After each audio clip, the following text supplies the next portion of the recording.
દર્શક મિત્રો, સત્યમેવ જયતે લાઈવ ન્યૂઝમાં આપ સૌનું હાર્દિક સ્વાગત છે। હરણી બોટકાંડમાં જીવ ગુમાવનાર બાળકોના માતાઓએ રજૂઆત કરતા મામલો ગરમાયો। જુઓ મુખ્યમંત્રી શું બોલ્યા। વડોદરામાં વિકાસના નવીન કામોનું લોકાર્પણ કરવામાં આવેલ મુખ્યમંત્રીના ચાલુ ભાષણ દરમિયાન હરણી બોટકાંડમાં જીવ ગુમાવનાર બાળકોના માતાઓને રજૂઆત કરતા મામલો ગરમાયો। સ્પેશિયલ એજન્ડાથી આવ્યા છો કે તો બેસી જાવ, અત્યારે મને મળો શાંતિથી। મને સ્પેશિયલ એજન્ડાથી તમે આવ્યા છો કે ના મળશો? તમે અત્યારે મળી શકાશે, બેસી જાઓ અત્યારે, તમે અત્યારે બેસી જાઓ, તમે મળીને દેજો તમે મને। હા, મળાવશે તમને। તમે એજન્ડાથી આવ્યા છો કે એવું ના હોઈ શકે, ક્યારે એવું ના હોઈ શકે, એવી રીતે ના હોય વાત। તમે મળી દેજો તમે મને।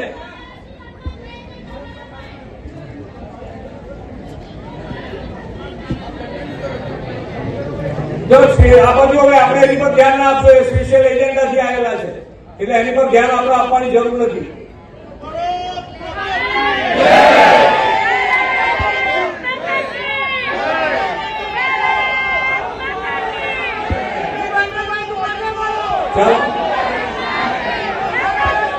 ભારત માતા કી ચાલો, કોઈ પણ મુશ્કેલી હોય તો સોમવારે આપણે કોઈને રોકતા નથી।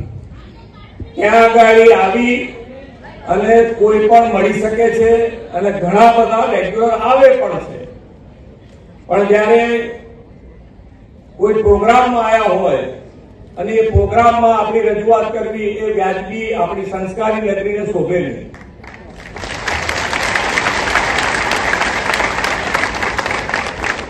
અને આની અંદરથી જ આપણે બહાર નીકળવું છે કે ભાઈ આવી પદ્ધતિઓ કે જે તમારા વિકાસના જુસ્સા સાથે કામ કરવાની જે પદ્ધતિ છે એમાં કોઈ ને કોઈ કારણસર આવું ક્યાંક ને ક્યાંક કારણ બની જાય તો તમારો જુસ્સો ન ચૂકવો જોઈએ। આપણે કોઈ પણ વસ્તુ, અમે તો હર હંમેશ મીડિયાના મિત્રોનું પણ મેં અત્યાર સુધી કેટલી વખત કીધું છે કે મીડિયામાં પણ જે પણ વસ્તુ નેગેટિવ હોય તો મેં મારા ડિપાર્ટમેન્ટને, સરકારના અધિકારીઓને કીધું છે કે ભાઈ આ ચેક કરો અને આ જો નેગેટિવ વસ્તુ હોય તો એને સુધારવાનું થતું હોય તો તાત્કાલિક એ સુધારો।